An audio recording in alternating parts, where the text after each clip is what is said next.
வணக்கத்துடன் pepper and salt news என்கின்ற இந்த வலையொலியில் உங்களை சந்திப்பதில் நான் மகிழ்ச்சி அடைகின்றேன். எங்களுடைய இந்த வலையொலியை ஆதரித்து நீங்கள் பதிவிடுகின்ற கருத்துகள், நீங்கள் சொல்லக்கூடிய தகவல்கள், இவைகளெல்லாம் உண்மையிலே எங்களை வியப்படைய செய்கின்றது. எங்களுடைய வலையொலிக்கு புதிதாக வரக்கூடிய தோழர்கள் பகிர்ந்தளித்தால் நாங்கள் வெளியிடக்கூடிய காணொளிகள் தொடர்ச்சியாக உங்களை அடைவதற்கான ஒரு களத்தை எட்டும் என்கின்ற ஒரு நம்பிக்கை எங்களுக்கு இருக்கிறது. இன்று நான் 2 பிரதான விடயங்களை மையப்படுத்திய செய்திகளோடு தான் உங்கள் முன்னால் அமர்ந்திருக்கின்றேன். ஒன்று வைத்தியர் அர்ஜுனா அவர்களை மையப்படுத்திய செய்தி, இன்னொன்று நமல் ராஜபக்சே அவர்களை மையப்படுத்திய செய்தி. இந்த 2 செய்திகளுக்கும் பின்னணியில் இருக்கக்கூடிய விடயங்கள் என்ன, எதனை மையப்படுத்தி இந்த செய்திகளை உள்வாங்கிக் கொண்டு நான் உங்கள் முன்னால் கருத்துக்களை பதிவிட வந்திருக்கிறேன். இந்த தேடலோடு இந்த காணொளிக்குள் நாம் பயணிக்கலாம். எங்களுடைய காணொளியை கடைசி வரை பாருங்கள். எங்களுடைய காணொளியை அல்லது எங்களுடைய வலையொலியை மற்றவர்களுக்கு நீங்கள் அறிமுகப்படுத்துங்கள். கண்டிப்பாக உங்கள் சார்ந்த களங்களில் நானும் ஒருவனாக இருந்து கொண்டிருப்பேன். வைத்தியர் அர்ஜுனாவை குறித்து கடுமையான விமர்சனங்கள் தொடர்ச்சியாகவே வைக்கப்பட்டு கொண்டிருக்கின்றது. அதற்கான பல விளக்கங்களை நானும் கொடுத்து கொண்டிருக்கின்றேன். வைத்தியர் அர்ஜுனா ஏதாவது ஒரு நல்ல விடயத்தை செய்திருக்கிறாரா என்கின்றதை தேடி எடுத்து அதற்கு முனைப்பு கொடுக்கக்கூடிய களங்களை எந்த ஊடகமாவது எடுத்திருக்கிறதா என்றால் இல்லை. தொடர்ச்சியாக வைத்தியர் அர்ஜுனா அவர்கள் ஏதாவது ஒன்றை சொல்லிவிட்டால் அதற்கு எதிரான வினையை எப்படி உருவாக்கலாம் என்பதை மனக்கணக்கிட்டு கொண்டு அதற்கான களங்களை உருவாக்குவதில் வேகம் கட்டுகிறார்கள் அல்லது வேகம் காட்டுகிறார்கள். எதற்காக வைத்தியர் அர்ஜுனா மீது இவ்வளவு கோப பார்வை, எதனால் இந்த சின்ன பார்வை?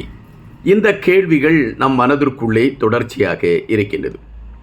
தற்பொழுது இலங்கை அரசாங்கத்தின் சார்பில் காணிகள் மற்ற அந்த உரிமையாளரிடம் கொடுக்கக்கூடிய ஒரு களங்கள் அரங்கேறி கொண்டு இருக்கின்றன.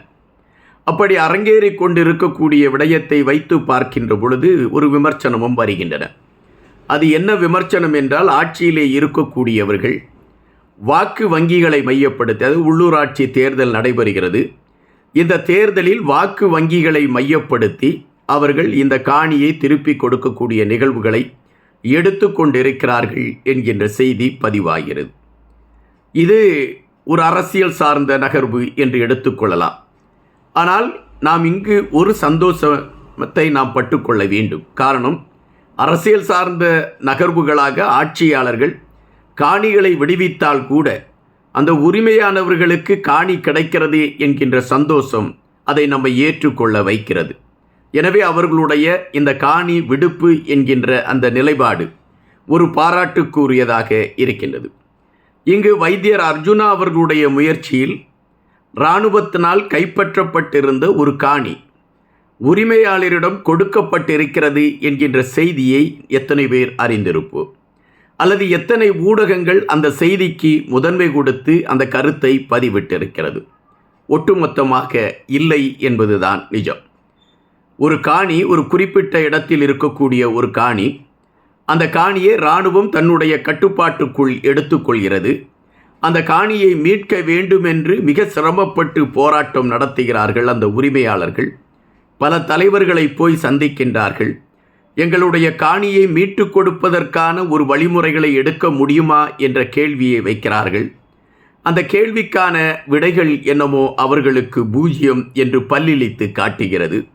ஆயினும் அவர்கள் தொடர்ச்சியாக முயற்சி செய்து கொண்டிருக்கின்றார்கள்.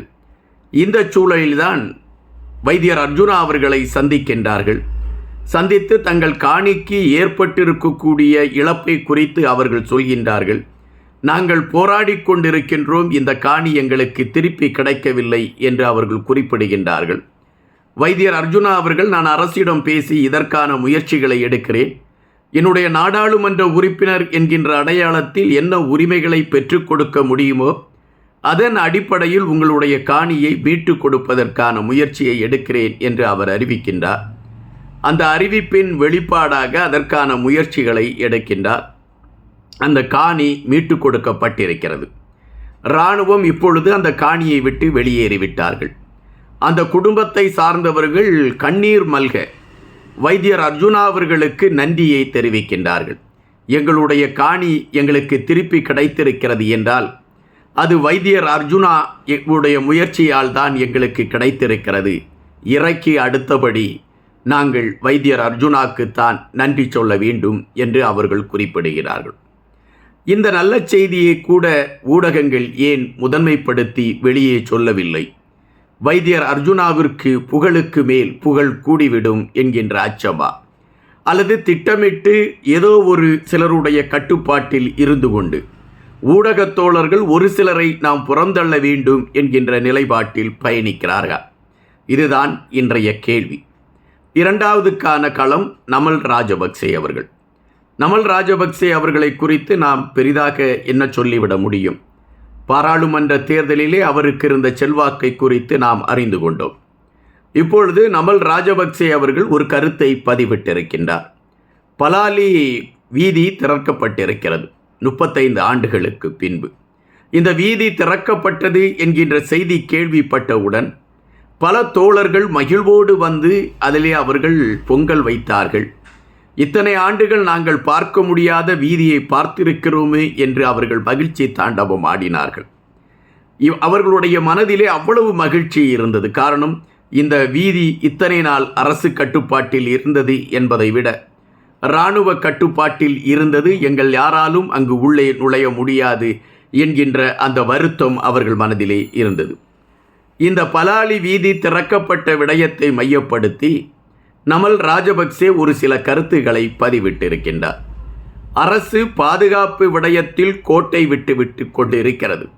இதுபோன்ற வீதிகளை திறக்கக்கூடிய களங்களினால் நாட்டிற்கான பாதுகாப்பு அச்சுறுத்தலாக மாறிக்கொண்டிருக்கிறது. இதை அரசு மனதில் கொள்ள வேண்டும். வாக்கு வங்கிகளை மட்டுமே மனதில் கொண்டு இந்த அரசு செயல்படுகிறதா என்கின்ற கேள்வி எழும்புகின்றது. அந்த கேள்வியின் அடிப்படையை வைத்து பார்க்கின்ற பொழுது இவர்களுடைய செயல்பாடுகள் அதை பறைச்சாற்றுவதாக இருக்கின்றது. எனவே இந்த அரசை சார்ந்தவரிடம் நான் ஒன்றை கேட்கிறேன். இதுபோன்ற வீதிகளை நீங்கள் திறப்பதை தடுத்து விடுங்கள்.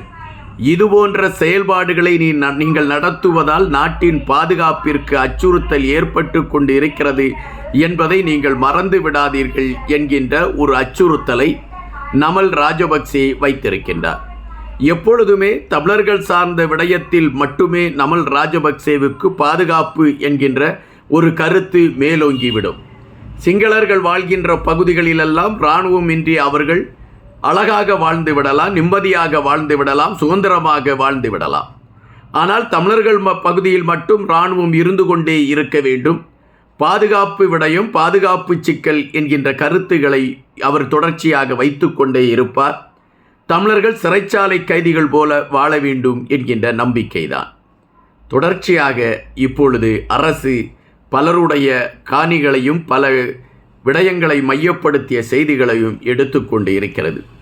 இது நமல் ராஜபக்சே போன்றவர்களுக்கு ஒரு குடைச்சலாகத்தான் இருக்கும் என்பதுதான் வருத்தமான பதிவு. நன்றியுடன் இன்பா.